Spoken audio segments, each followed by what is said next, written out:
Es muy importante para los residentes y para quienes nos escuchan entender que cuando captan no siempre son metástasis. ¿Por qué? Porque uno puede tener un proceso inflamatorio, por ejemplo un osteofito marginal. En Colombia actualmente tenemos dos isótopos radioactivos. Uno es el galio 68 PSMA con su ligando 11. Este está disponible actualmente en el Instituto Nacional de Cancerología y de hecho fue el primer PSMA que hicimos en Colombia. Hoy nosotros tenemos que saber qué es la terapia de privación androgénica, tenemos que saber cuáles son los ARPIs, tenemos que saber cuáles son los taxanos, tenemos que saber cuál es el momento de la enfermedad, cuál era el riesgo de la enfermedad inicial.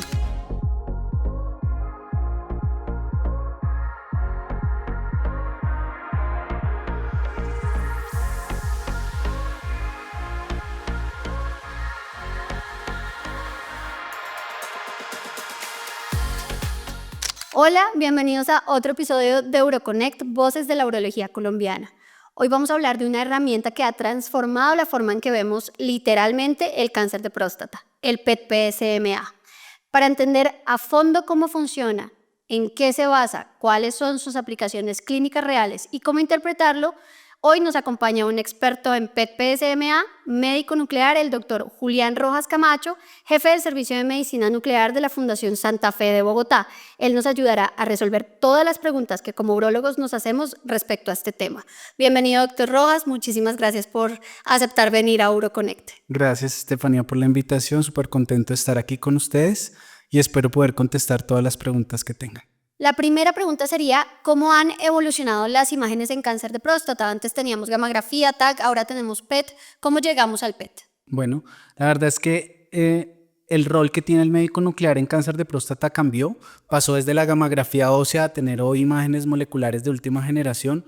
Las imágenes que hacíamos en gamografía ósea eran imágenes planares en donde solamente veíamos las captaciones y decíamos si el paciente tenía metástasis o no, pero realmente teníamos muy poca información. De hecho, normalmente los pacientes cuando tenían esas captaciones, casi todos tenían metástasis. Con el tiempo vinieron apareciendo nuevas técnicas como por ejemplo el SPECT, que significa tomografía por emisión de fotones simples, en donde con la imagen solamente de medicina nuclear hacíamos una tomografía que era una reconstrucción volumétrica y podíamos definir si esa captación que veíamos estaba en la vértebra, pero en la vértebra, en el cuerpo vertebral, si era un osteofito, por ejemplo, o si estaba en el pedículo, y eso nos ayudaba a orientar un poco más el diagnóstico.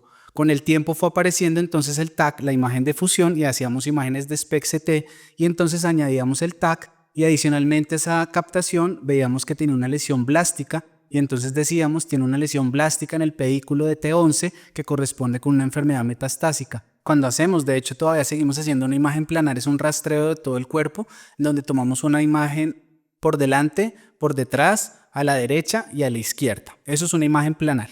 Cuando hacemos un SPECT es una tomografía, por lo tanto hacemos una reconstrucción volumétrica en axial, en sagital y en coronal. Entonces lo que hacemos es que ponemos a rotar la cámara alrededor del paciente, teniendo en cuenta algo que te enseñaba y es que el paciente es quien lleva la radiación, porque nosotros en medicina nuclear inyectamos el radiofármaco al paciente y ese radiofármaco es el que se va a detectar en la gamma cámara. Entonces al poner a rotar la gamma cámara en el paciente hacemos una reconstrucción volumétrica en los tres ejes del cuerpo y entonces así podemos ver realmente axial, sagital y coronal. Y después ya en la fusión, ese mismo SPECT le hacemos un TAC de baja dosis que nos permite hacer la fusión y corregir la atenuación que se produce en el paciente para poder definir con mayor exactitud en dónde está la lesión. Y también definir si hay representación en el TAC de baja dosis de lo que se está viendo en la gamografía. Exacto, porque muchas veces, de hecho, como siempre les decimos, las imágenes moleculares nos muestran siempre los cambios primero que los cambios anatómicos.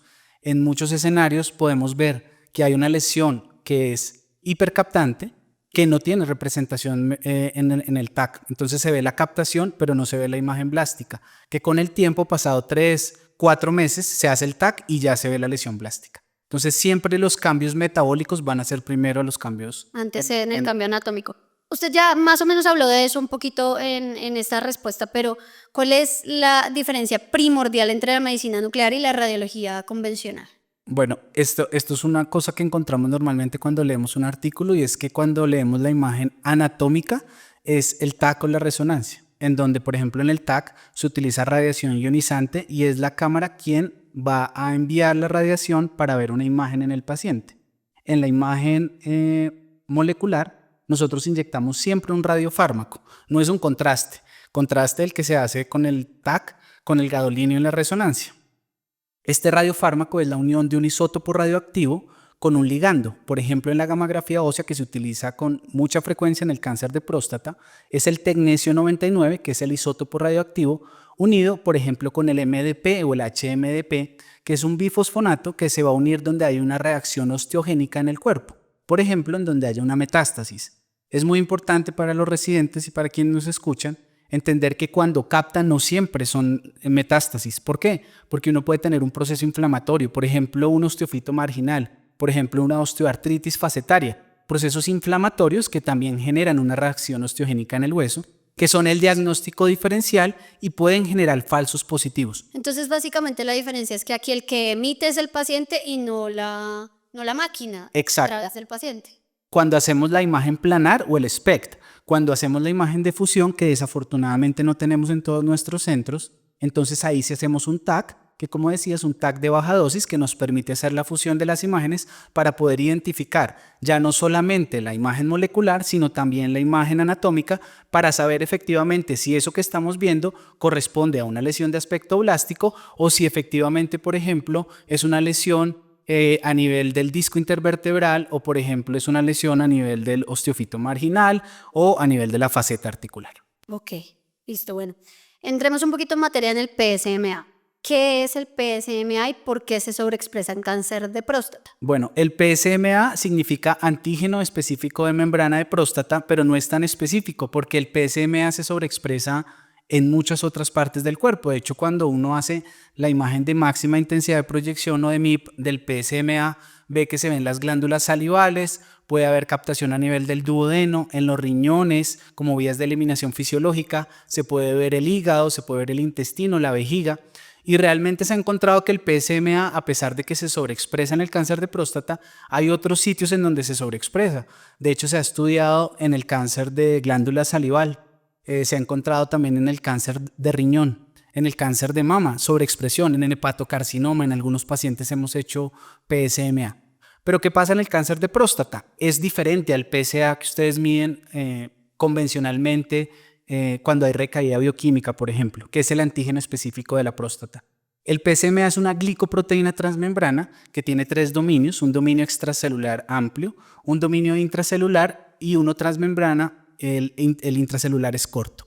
Este dominio extracelular amplio lo que va a hacer es que esta glicoproteína se va a sobreexpresar hasta 1000 veces más en el cáncer de próstata, especialmente en los estadios avanzados, cuando son T3 y T4, y cuando el cáncer de próstata ya es resistente a la castración. Entonces, en esos estadios avanzados y en resistencia a castración, tú puedes tener hasta 1000 veces de sobreexpresión de ese PSMA.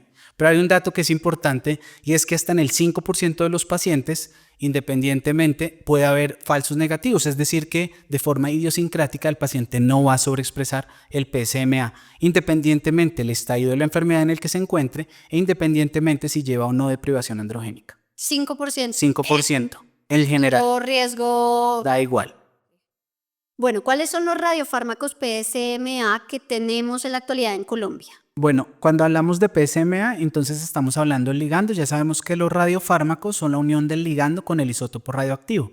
Entonces, en Colombia actualmente tenemos 2 isótopos radioactivos. Uno es el galio 68 PSMA con su ligando 11. Este está disponible actualmente en el Instituto Nacional de Cancerología y de hecho fue el primer PSMA que hicimos en Colombia. Lo hicimos para el año de 2018 en marzo. Recuerdo, hicimos el primer paciente en el Instituto Nacional de Cancerología.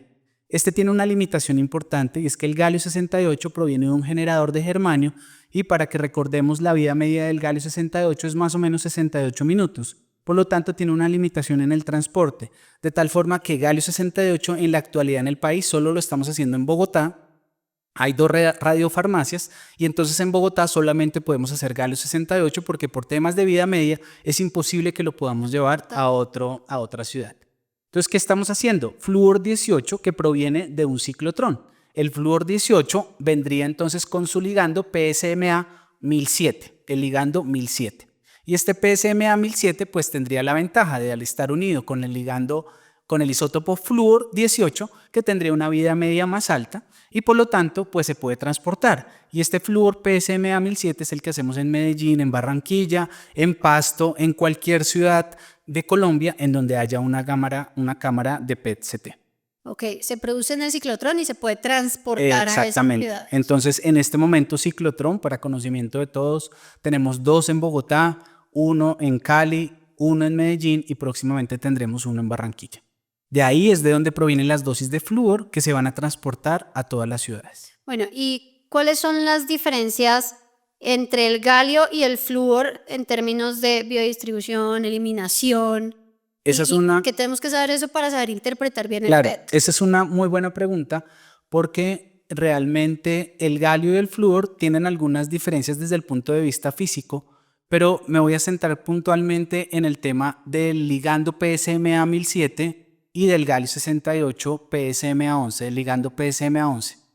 Lo primero es que el PSMA 11 tiene una distribución con una eliminación principalmente urinaria, lo que en principio tendría una mayor dificultad desde el punto de vista de la eliminación y la posibilidad de detectar en recurrencia bioquímica lesiones sobre el lecho prostático.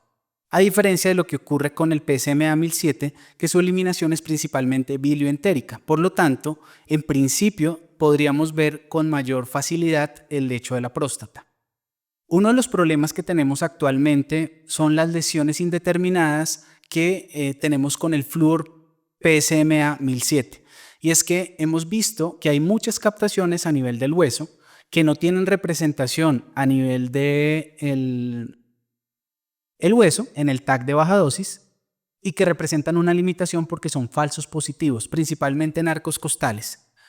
¿Cuándo son un reto diagnóstico para nosotros? Cuando esas captaciones en un contexto de un paciente de alto riesgo con un PSA alto están, por ejemplo, en el sacro, en el ilíaco, que son sitios frecuentes de metástasis en pacientes con un PSA alto con alto riesgo, pero que no tienen ningún tipo de traducción.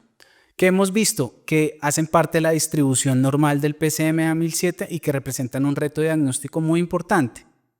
Para nosotros los médicos nucleares en este momento es una dificultad muy grande porque pasamos de tener radiofármacos que nos daban una especificidad muy alta a tener radiofármacos ahora que nos dan una sensibilidad muy alta y que por supuesto nos genera unas dificultades muy grandes. Entonces creo que hay que individualizar los pacientes. Creo que hace parte de la expertise de los médicos nucleares poderlos entender. Disponemos de algunas escalas que probablemente vamos a hablar más adelante, pero sí son unos problemas.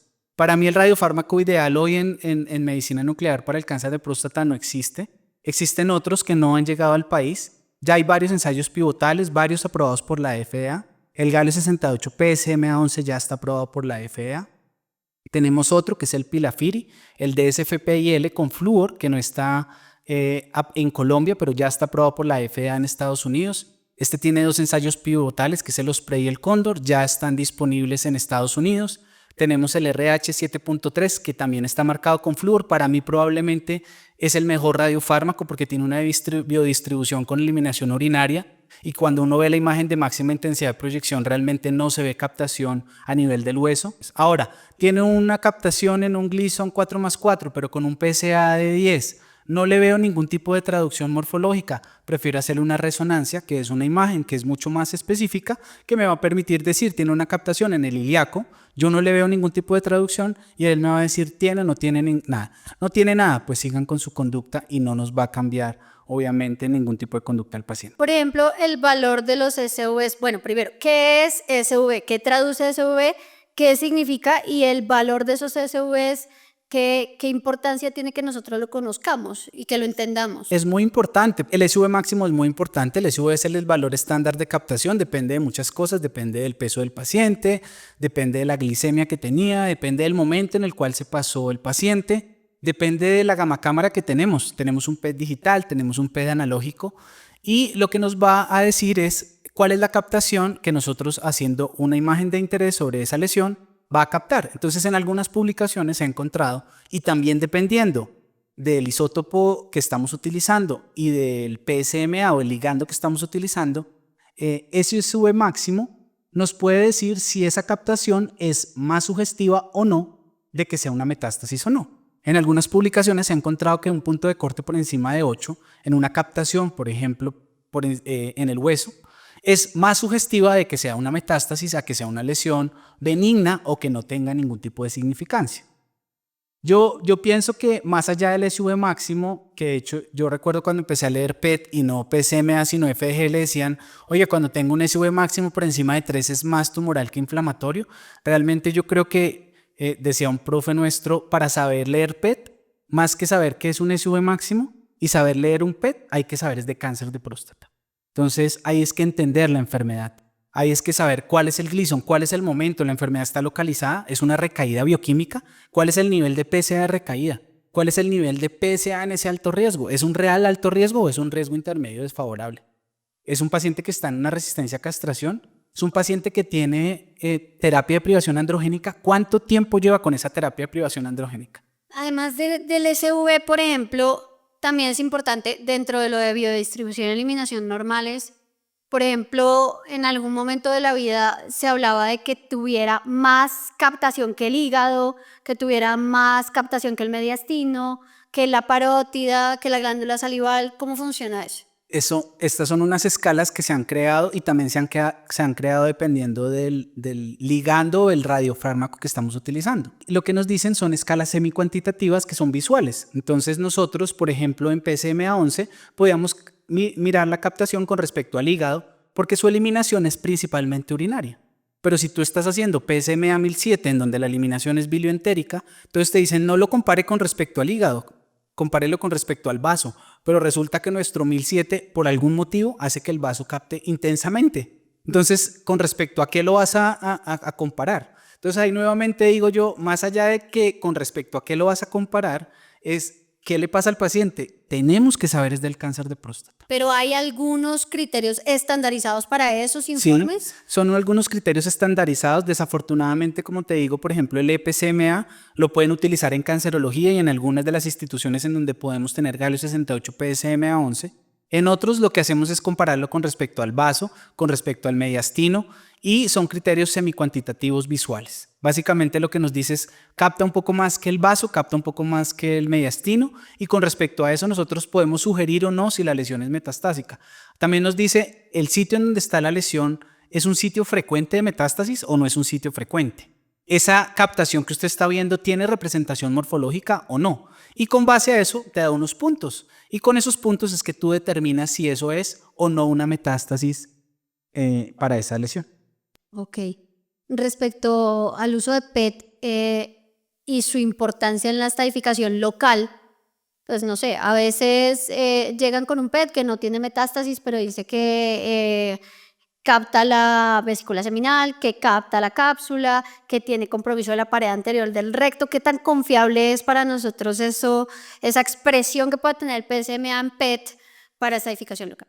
Pues en alto riesgo es muy importante, pero fíjate que yo siempre le digo a los residentes, a mí en el alto riesgo, en la T, realmente no me está aportando, porque tú ya tienes una resonancia, siempre, y tienes una biopsia que te está diciendo que tiene una lesión en la próstata que ya confirmaste con una biopsia. Entonces, vamos a comparar la resonancia con respecto al PET en la T, en la N y en la M. Si tú quieres comparar, si tú quieres evaluar la T, es decir, la lesión con extensión extraprostática, yo te digo, la resonancia definitivamente es mucho mejor que nosotros para evaluar la T.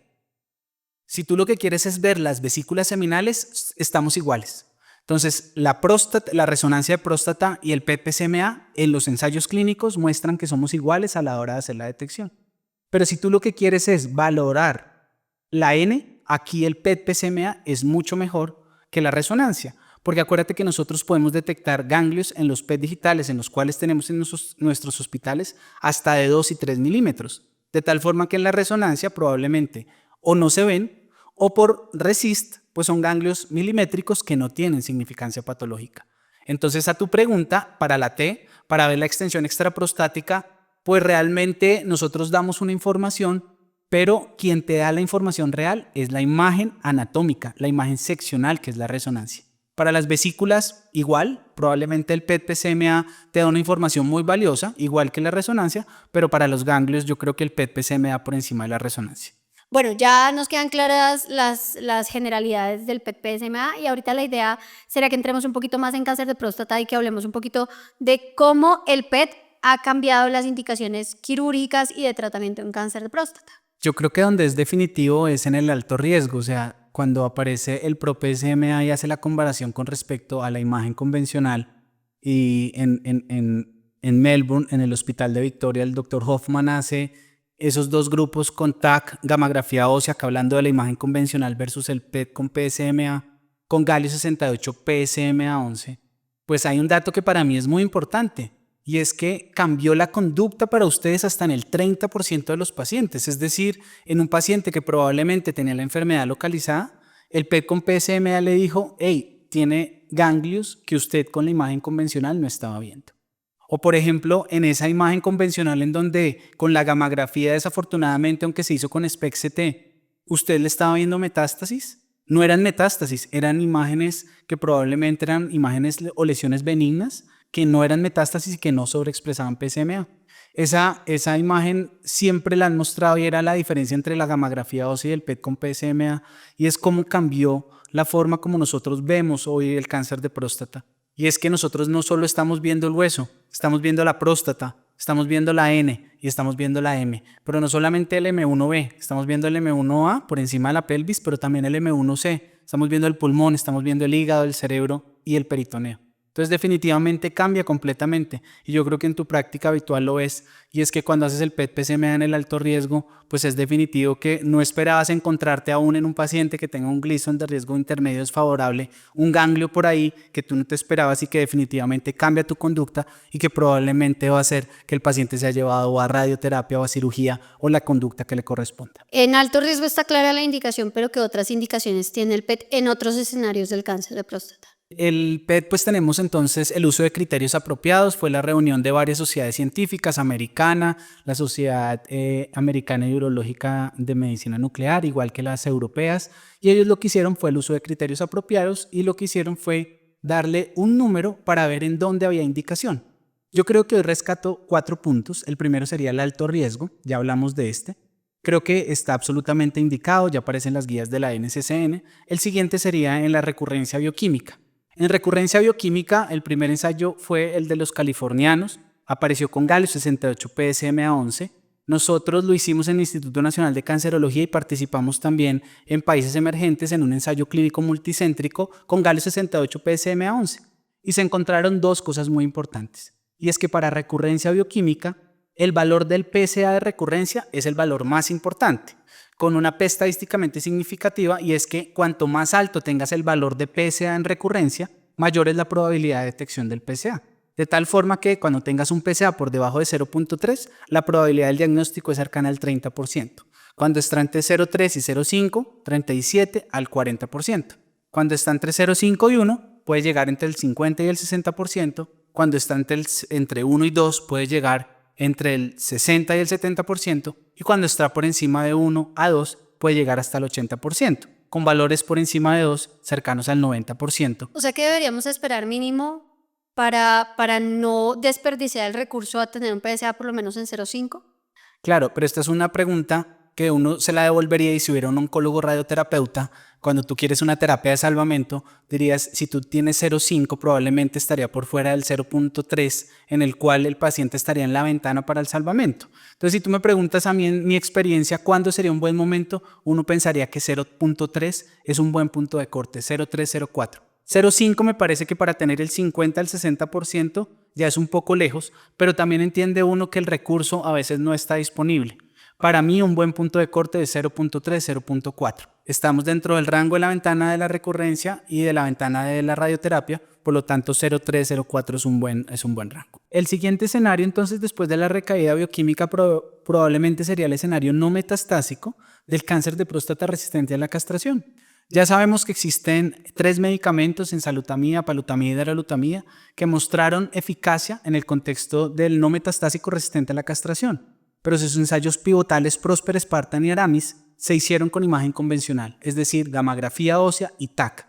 En estos, los pacientes pues no tenían metástasis. Lo que pasa es que hubo un ensayo que tuvo los mismos criterios de inclusión y era tiempo de duplicación menor a 10 meses, Y esos pacientes ya tenían metástasis hasta en el 55% de los pacientes. Es decir, si les hubiéramos hecho PET-PSMA, probablemente el 55% ya tenía metástasis. ¿Qué significa? Que ese escenario va a dejar de llamarse no metastásico para llamarse metastásico. Es decir, simplemente va a haber un cambio en el escenario, en donde el paciente ya no va a ser no metastásico para ser metastásico resistente a castración. Es un escenario en donde el PET puede tener cabida, pero no significa que porque el PET sea positivo ya no se le va a dar el ARPI y el paciente, por ejemplo, se le va a dar taxano. Si a un paciente con una enfermedad M0 por imágenes convencionales, resistente a la castración, le hacen le hago un PET PET y ese PET sale positivo, yo igual debería darle la oportunidad de manejarlo como M0. Claro, en la resistente a la secuenciación, castración. exactamente, en la secuenciación,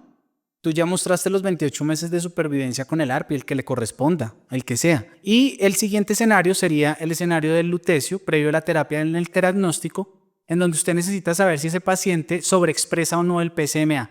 Entonces, después uno va a mirar en la secuenciación si el paciente ya recibió ARPI, si ya recibió taxano, si está secuenciado o no en hormonosensible porque ya había recibido taxano o porque el paciente ya ha recibido algún tipo de combinación. Para eso es muy importante en el diagnóstico hacer la agnosis, que es la imagen molecular para definir si hay sobreexpresión del PSMA.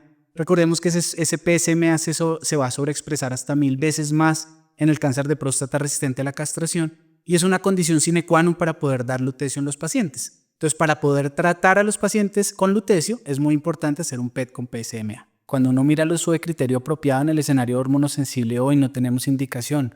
En la valoración de la respuesta a los tratamientos, hoy no tenemos indicación.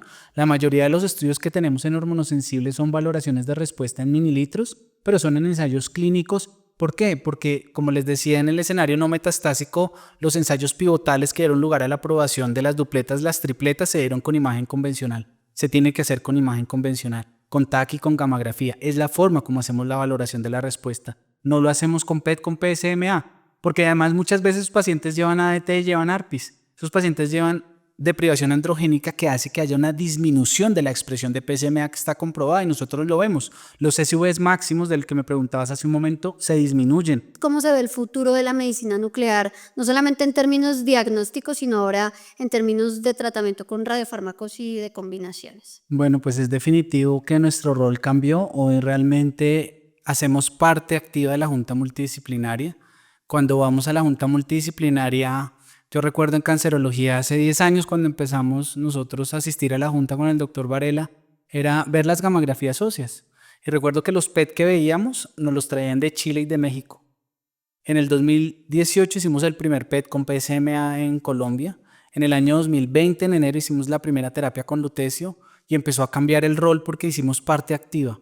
Hoy nosotros tenemos que saber qué es la terapia de privación androgénica, tenemos que saber cuáles son los ARPIs, tenemos que saber cuáles son los taxanos, tenemos que saber cuál es el momento de la enfermedad, cuál era el riesgo de la enfermedad inicial, tenemos que saber cuál fue la secuenciación que se hizo en hormonosensible y cómo llegó a ser resistente a castración, para que yo te pueda decir si realmente el paciente requiere, por ejemplo, una terapia con radio 223. Recientemente salió el PIS-3, que es una combinación maravillosa en donde vuelve a poner el radio 223 en carrera y es una combinación en salutamida radio 223. PIS-3 mostró que el radio 223 es muy efectivo en resistencia a castración en pacientes con metástasis, probablemente en pacientes que no han recibido terapia con taxano. De hecho, ya el radio 223 solito antes de taxano en un paciente que no había recibido quimioterapia pero que tenía menos de 20 metástasis, que tenía un muy buen estado funcional, era una muy buena indicación. Que no tuviera viscerales. Que no tuviera enfermedad metastásica visceral, que sería la indicación. El paciente con terapia con lutecio antes de taxano, ¿cierto? Pero que ya tenía metástasis, ya salió el ensayo 4. Tenemos el ensayo Vision después de taxano. Tenemos el ensayo clínico que los va a combinar, porque definitivamente creo que en cáncer de próstata tenemos muchas posibilidades. Hoy la realidad es que si nosotros no sabemos de cáncer de próstata, pues definitivamente vamos a desaparecer. Y creo que tenemos un papel muy importante. Ya no somos gamografistas definitivamente. Tampoco pasa por saber de leer de un PET-PSMA porque el 1007, que es el que tenemos hoy en día y espero que prontamente tengamos otros radiofármacos que sean un poco más específicos, pues es el diagnóstico. La agnosis, que es la generación del conocimiento con el PET-PSMA, pasa por poder administrar un tratamiento y el tratamiento adecuado va a depender de cuál es el mejor momento para este paciente. Hacemos parte de la junta multidisciplinaria, pero aprendemos de los urólogos. Este es un llamado pues, que quiero hacerle a los médicos nucleares, a los urólogos y a los oncólogos, y es: hagan parte activa a sus médicos nucleares, llámenlos y pregúntelos. A nosotros nos encanta ser parte de la junta multidisciplinaria, nos gusta aprender de ustedes, porque cada vez que ustedes nos cuentan qué pasó con esa imagen que nosotros pensábamos que era una metástasis, nos retroalimenta probablemente para la próxima vez no ser tan sensibles.